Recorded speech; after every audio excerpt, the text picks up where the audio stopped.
Гинекологиялық тексеру. Қолда инструкцияға сай жуды, қажетті құралдарды дайындады. Қасық тәрізді айна, стерилді қолғап.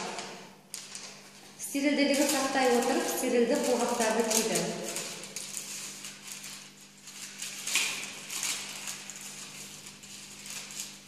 Сыртқы жыныс мүшелерін объективті қарап тексеру. Сыртқы жыныс мүшелерін қарағанда түптену түрін, үлкен және кіші жыныс еріндерінің орналасуын, аралық жағдайы, қынап сағасының қалпын бағалады. Түктену қайет типтес. Үлкен жыныс еріндері кіші жыныс еріндерін толығымен жауып тұр. Аралық және қынап сағасының қалпы қалыпты. Екі қолдың үлкен және сұқ саусақтары мен үлкен жыныс еріндерін ашып, қынап сағасын, қынап қабырғаларын, шырышты қабаттың түсін, бөлініс сипатын, сыртқы зәр шығару каналының жағдайын, парауретрат және скреперс үлкен бездердің шырышты өзектерін қарады. Қынап және қынап сағасының қабырғасының шырышты қабаттың түсі қалыпты. Патологиялық өзгерістер, бөліністер жоқ. Зәр шығару өзегі қалыпты, парауретраты және бартолин бездерінің орналасуы қалыпты. Ішкі жыныс мүшелерін айнада қарап тексеру. Сол қолдың үлкен және сұқ саусағымен жыныс еріндерін ашып, оң қолмен қасық тәрізді айнаны алдымен артқы айнаның бүйірімен кіргізді, төмен қарай бұрады және аралықты төмен тартты. Содан соң алдыңғы айнаны дәл осылай бүйірімен және жоғары көтерді. Айнада қынап қабырғасын және жатыр мойнының қалпын бағалады. Шырышты қабаттың түсін қарады. Жатыр мойнында патологиялық процестердің бар жоқтығын анықтады.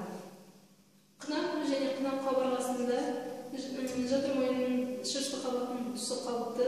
Жатыр мойнының сыртқы өзегі конус тәрізді. Жатыр мойны патологиялық өзгерістері және бөліністері жоқ. Қынаптан айналарды алдымен жоғарғы, содан соң төменгісін шығарды. Жатыр және жатыр қосалқыларын бимануальды пальпациялық тексеру. Сол қолдың үлкен және сұқ саусақтары мен үлкен жыныс еріндерін ашып, қынапқа оң қолдың екі саусағын енгізді. Екінші қолмен құрсақтың алдыңғы қабырғасы арқылы жатырды пальпациялап тексерді. Оның қалпын, консистенциясын, қозғалуын, ауыр сезімін анықтады. Жатыр антиверсио-флексио қалпында. Консистенциясы тығыз, пішіні ауыр тәрізді, қозғалмалы, ауырсынусыз. Оң жақтағы қосалқыларды тексергенде қынаптағы қолды оң күмбезге, ал сыртқы қолды оң мылғын аймағына, ал сол жақ қосалқыларды тексергенде қолдарды сол жаққа ауыстыру арқылы қосалқылардың орналасуын, көлемін, консистенциясын, формасын, қозғалуын, ауыр сезімін анықтады. Жатырдың оң және сол жақ қосалқылары анықталмайды. Қынаптың артқы күмбезінің ерекшелігін анықтады.